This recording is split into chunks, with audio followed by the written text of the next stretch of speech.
Hello guys, welcome to Traders Therapy Session. I'm your host KRO. Welcome to today's video guys. I'm going to share with you what I'm thinking the market will do earlier this year guys, and I will also share with you my live trades. So before I do that, I think let me do justice and share with you and show you what is it that I was thinking. And as you can see right here, you can see the time I took the screenshots. I saved these trades. So let me walk you through the trades without wasting any time. What I was looking for, this all-time highs was taken by December. So as price takes this high, I'm watching how will the price react after taking the high.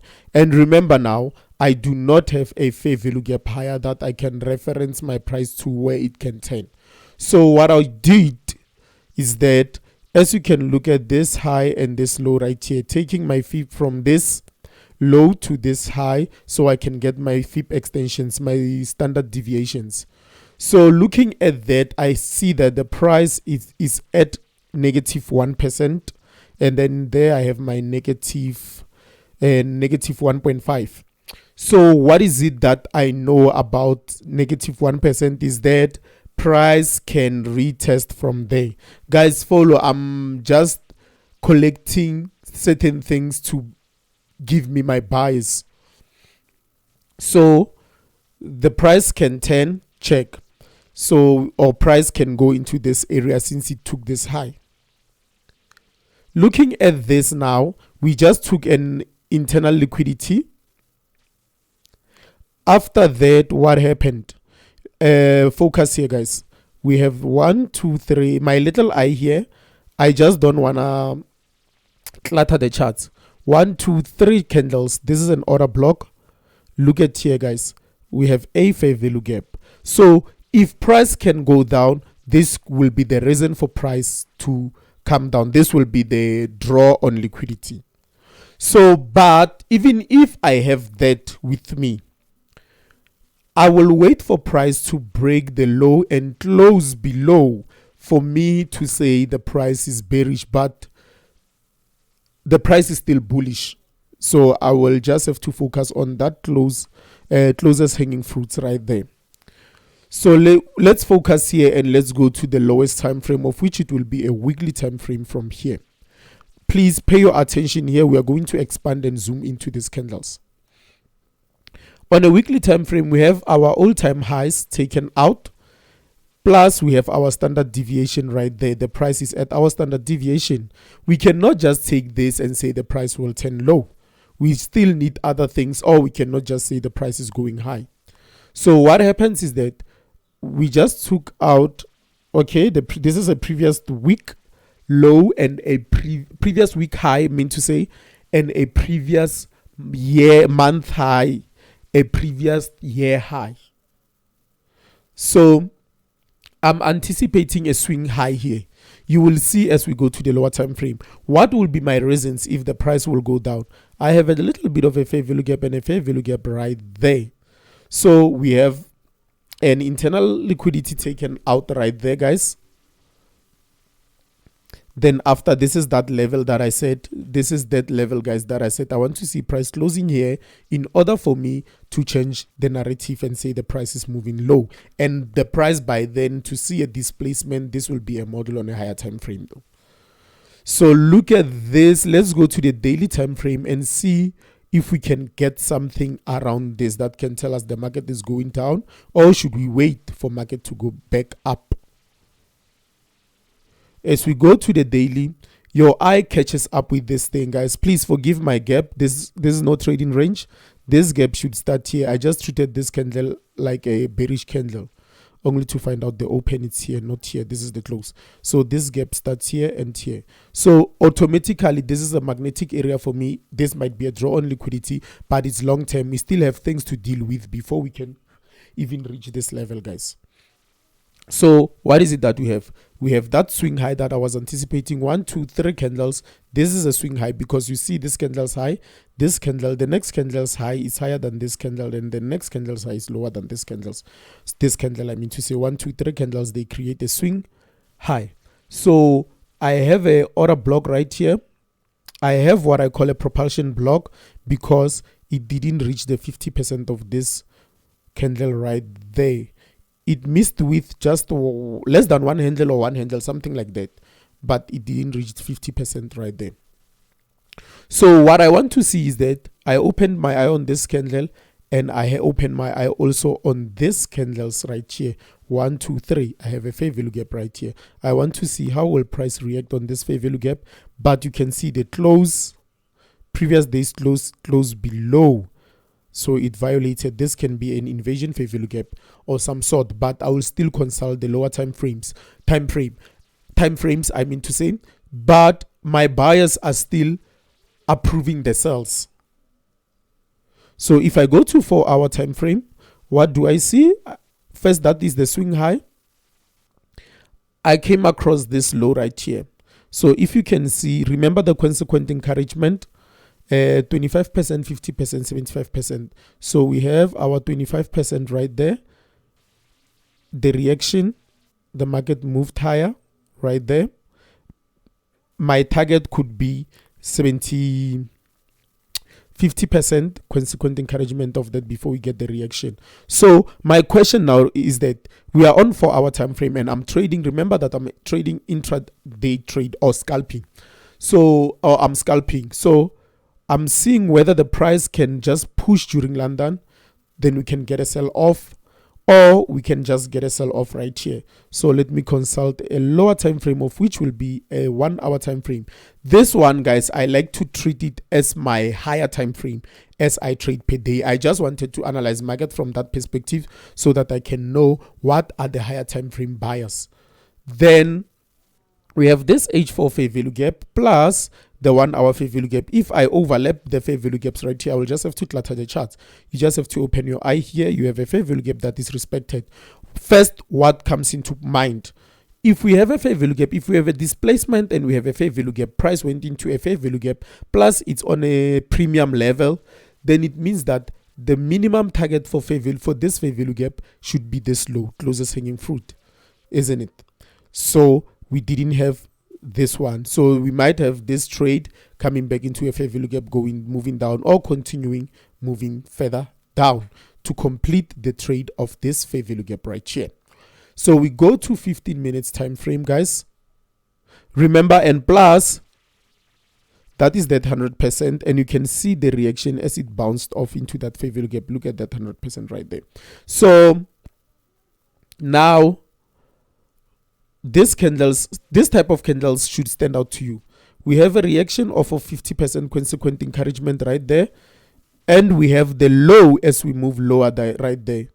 So with that low that we have right there, so we see price. Sorry guys, so we see price. With this, we want to see what price will do, but we have draw on liquidities as we move lower right here. So let's go to the lowest time frame than this, guys. Looking at price on 15 minutes time frame, this is what we are going to look for. So as you can see, what should come into your mind, you should please blend in your trading days with your fundamentals. Look whether you have high impact news or not, because that will teach you something else. You will know when you don't have an high impact news, this is the type of trades that you are expecting to get on the specific day. So this is your no news day, but I still have internal liquidity to take out. One thing that I know, please go and watch the December trades where I share different trades for day. It's about 20 trades. You will see when we have no news days, you will see this type of a trades that are the same. Immediately when I have no news days, it's an indicator for me that I should expect price not to come even here. Guys, I'm not just saying, you go and look at the back test, what we did there with the December trades, where I shared the December trades, all 20 trades, you can see as they performed right there. So with this, we took out the low. Then I'm checking if ever we can respect, as you can see, this 15 minutes fair value gap. So maybe we can go higher and get this price right here. It could be something as well to go lower because our draw is here. but something happened. Let's just go to the chart and let me show you what happened right here. Coming into the chart, guys, remember I was watching this to be respected or disrespected as I saw the market closed here, but I was not willing to trade now. I was just waiting for 7 a.m. Silver bullet. If I could get that, at least I would maybe capitalize on that, because I was not just willing to go on the London trades during this day, but that one I could trade and wait for AM session. I mean to say. So this is what happened, guys. As I was waiting, maybe thinking that the price during AM session would at least maybe go here, go above, and then draw down. But I do not expect price, guys. Like, I don't hold onto that, because I know on this kind of a day. Then what happened is that the price pulled low as I was watching price to go lower. So I deleted some analysis here. As price went lower, then the price even came into my lower levels where I was expecting. Let's just rush into 15 minutes. As you can see, the lower 15 minutes lower, and just right here, I had my levels there. Let's go back to the charts. Guys, as you can see,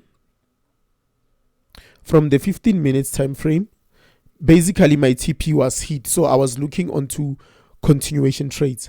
So the low was hit. This is the low that I was looking for to trade. It was hit before my trading time. Then what happened is that if the price makes this formation of a continuation, I know on no news days, this is the type of a setup that price makes. So what is it that I do?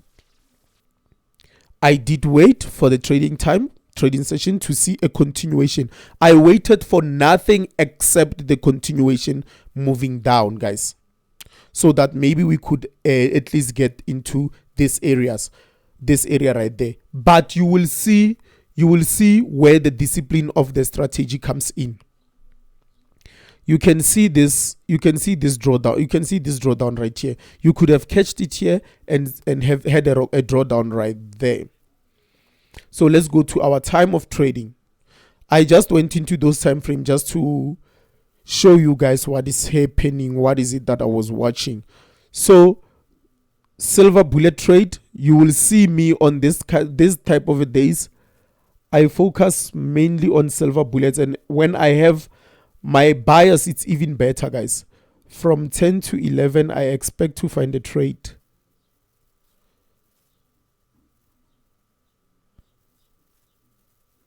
Right there.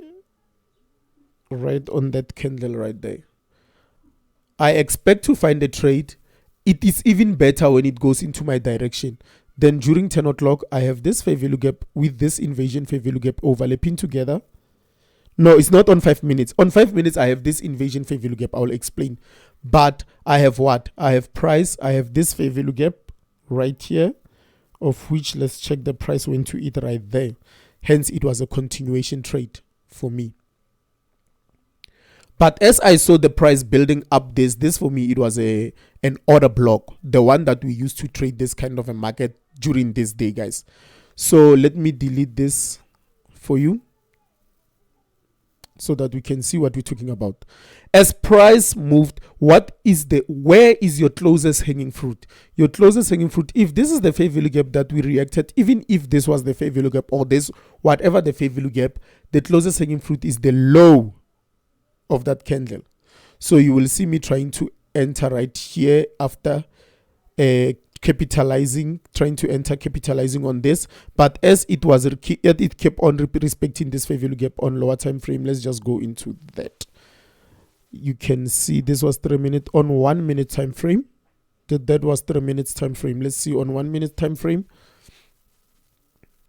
As price moved here, this was a continuation trade. I was supposed to enter here. You leave the price to move. Then I found my trade, I guess, somewhere around here. Then as price is kept on rejecting with this breaker right here, the one that you see right here, because we have the low, the lower low. plus the fair value gap. So as the price was kept on rejecting here, you can see me, you will see me on the video moving out, leaving the smallest portion of my trade right here. But as price came back and I saw the rejection here, you can see me coming back in. So it was easy to do that. It was a good thing though, even though I didn't save much, but to save something here, to leave something running just in case the price moved against you, or if the price leaves you while you're waiting for that. Because you can see me, I'm trying to master the strategy, guys, just to have the first stage accumulation and second stage first stage distribution and second stage distribution. As I can see the spool, I entered right here as I moved out here, then as I saw this one, I entered and moved right there. Guys, without wasting any time, see the video, and as you can see, I moved out here. You cannot complain. Let's see you cannot complain and say the market moved against you if it does that. Show me the perfect entry during this type of a day, then I will utilize that. But this was the trade, guys. As you can see, first time I entered here as price was moving down, but before I could even go up, this was the last one. I entered right here, I exited here because I was thinking that the price was going to go against me though. Then as I saw the rejection with this candle right here, I expected the price just to spool down immediately. Then the price came back down here. As you can see, seeing me again, price rejecting this fair value gap right here because of the kind of the day that we're trading, guys. Rejecting, you can see me going out right here. I was willing to go out here, but the price, by the time I moved into, by the time I closed, the price moved there. So the price came back, and then I was holding, I guess, one contract right here, one micro right here, just to move into the closest hanging fruit. I was not aiming for that because I was watching what will the price do here, but I was not also happy with the way the price kept on pulling back right here. I was just expecting the price to move lower. For me here, even to hold, I could have moved at least two here and then holding for price to even go lower. But without wasting any time, guys, let me see you on the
you.